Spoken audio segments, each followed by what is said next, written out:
मेरे प्यारे बच्चों, आप सभी का स्वागत है आपके अपने YouTube channel Aftab study classes में। आज के इस वीडियो में हम लोग सीटेट एग्ज़ाम के सिलेबस और एग्ज़ाम पैटर्न के बारे में यहाँ पर बात करेंगे। यदि आप भी जानना चाहते हैं कि इसका सिलेबस क्या है, कितने पेपर होते हैं, पेपरों में क्या क्या आता है, तो आप लोग इस वीडियो में लास्ट तक बने रहिएगा। तो चलिए शुरुआत करते हैं हम लोग यहाँ पर। सबसे पहले समझते हैं कि इसमें पेपर कितने होते हैं। तो दो पेपर आपके होते हैं, एक आपका होता है पेपर 1 और एक होता है आपका पेपर 2।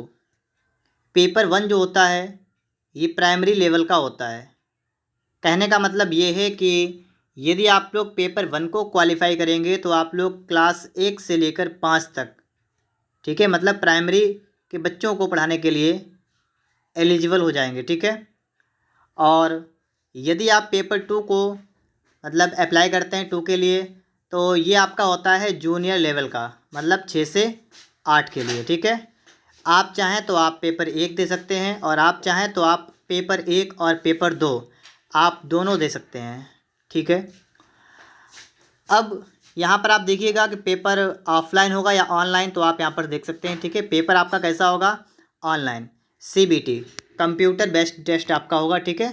मतलब कंप्यूटर से आपका पेपर यहाँ पर होने वाला है। पहले आपका पेपर ऑफलाइन होता था, लेकिन अब आपका पेपर जो है ऑनलाइन होने लगा है। पेपर में कितने प्रश्न आएंगे? यदि प्रश्नों की बात की जाए तो प्रत्येक पेपर में आपके 150 प्रश्न होंगे और वस्तुनिष्ठ प्रश्न होंगे। कहने का मतलब है ऑब्जेक्टिव प्रश्न होंगे। आपको 4 विकल्प दिए जाएंगे, जिनमें से एक विकल्प आपका करेक्ट आंसर हो जाएगा। 150 प्रश्न होंगे, 150 ही नंबर के होंगे। और सबसे अच्छी बात यह है कि इसके लिए आपको 150 मिनट का ही समय मिलने वाला है। बहुत से लोग पूछ रहे थे कि सर ये बताइएगा कि इसमें नेगेटिव मार्किंग है या नहीं है, तो आप समझिएगा इस पेपर में कोई भी नेगेटिव मार्किंग नहीं है, ठीक है।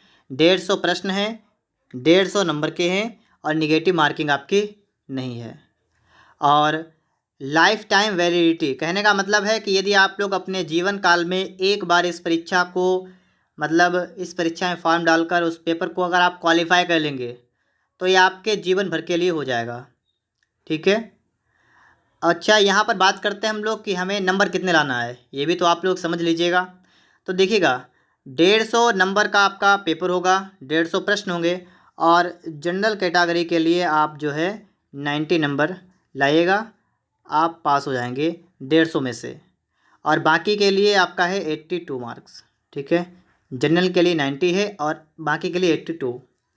तो ये आपकी पासिंग मतलब क्वालिफिकेशन है ये, ठीक है, कि अगर आप जनरल कैटेगरी से हैं और अगर आप 90 नंबर लाते हैं तो आप इसमें क्वालिफाई हो जाएंगे। और अन्य किसी से हैं OBC वगैरह, ठीक है, और भी कई आपकी कास्ट आती हैं इसमें, तो उसके लिए आपका कितना है पासिंग मार्क? 82। तो यदि आप इतने नंबर लाते हैं तो आप पास हो जाएंगे। पेपर की लैंग्वेज क्या होगी? तो इसके लिए हिंदी और इंग्लिश दोनों बाईलिंगुअल आपका पेपर होगा। आप जिसमें चाहें उसमें आप लोग इस पेपर को सॉल्व कर सकते हैं। अब इसके बाद में हमें ये भी पता होना चाहिए कि पेपर 1 जो आपका होगा उसमें क्या क्या आएगा, पेपर 2 होगा उसमें क्या क्या आएगा, कौन सा सब्जेक्ट कितने नंबर का आएगा। चलिए इसके बारे में से थोड़ी सी बात कर लेते हैं। यहाँ पर हम बात करेंगे सबसे पहले पेपर 1 के बारे में, जो कि आपका प्राइमरी लेवल का है, ठीक है। पेपर 1 प्राइमरी लेवल का है, मतलब 1 से लेकर 5 के लिए। तो इसमें आपका क्या क्या यहाँ पर आने वाला है? तो आपका सब्जेक्ट है CDP, नाम सुना होगा आपने नाम सुना होगा। CDP का मतलब होता है चाइल्ड डेवलपमेंट एंड पेडागोजी। और इसके आपको 30 प्रश्न मिलेंगे। 2 आपको लैंग्वेज मिलेंगी, लैंग्वेज 1 और लैंग्वेज 2। तो यदि हमने लैंग्वेज मान लीजिए 1 में हिंदी ले लिया है, तो लैंग्वेज 2 के लिए हम इंग्लिश, उर्दू, संस्कृत, इनमें से जो चाहें वो हम ले सकते हैं। तो 30 नंबर के लैंग्वेज भी हो गई। उसके बाद पेपर फर्स्ट में आपका मैथ भी आता है, ठीक है, 30 क्वेश्चन इसके आते हैं। और EVS इन्वायरमेंटल स्टडीज़, इसके भी 30 प्रश्न आते हैं।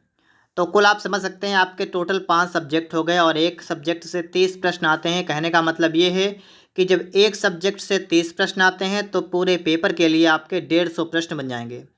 और 150 प्रश्न हो गए, 150 नंबर के हो गए, निगेटिव मार्किंग आपकी है नहीं। और इन 30 प्रश्नों में भी 2 टाइप के प्रश्न आएंगे। आप देख सकते हैं सभी में 15 मार्क्स की पेडागॉजी होगी उसी सब्जेक्ट से संबंधित। जैसे अगर आप सीडीपी का पेपर देंगे तो सीडीपी के पेपर में आपके टोटल 30 प्रश्न आएंगे, जिसमें से 15 नंबर की सीडीपी से संबंधित पेडागॉजी होगी और 15 नंबर का सीडीपी से संबंधित प्रश्न उत्तर होंगे, कंटेंट वगैरह जो भी है वो होगा। ठीक है, तो इसी प्रकार से यदि आपके पास लैंग्वेज 1 है तो लैंग्वेज 1 में आपने जो भी सब्जेक्ट लिया है उसी सब्जेक्ट से संबंधित 15 नंबर की पेडागॉजी, 15 नंबर का उसी का कंटेंट।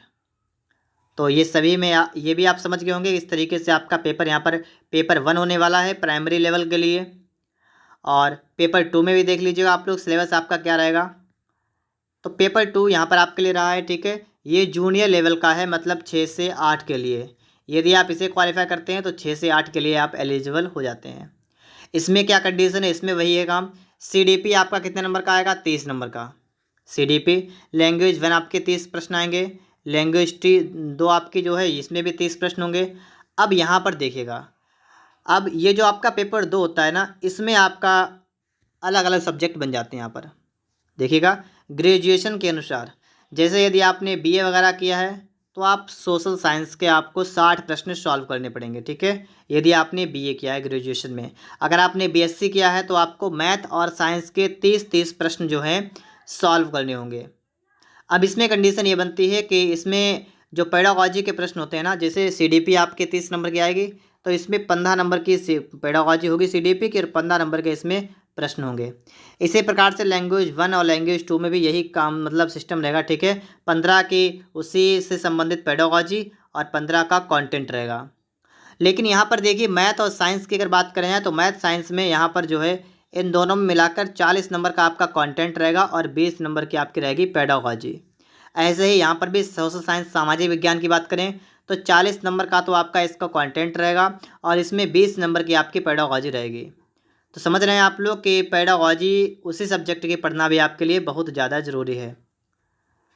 उम्मीद करते हैं कि आप लोग पूरे सिलेबस को यहाँ पर अच्छी तरीके से समझ पाए होंगे। और अब आप लोग हमें कमेंट बॉक्स में बताइएगा कि आप लोग सिलेबस को समझ पाए हैं या नहीं।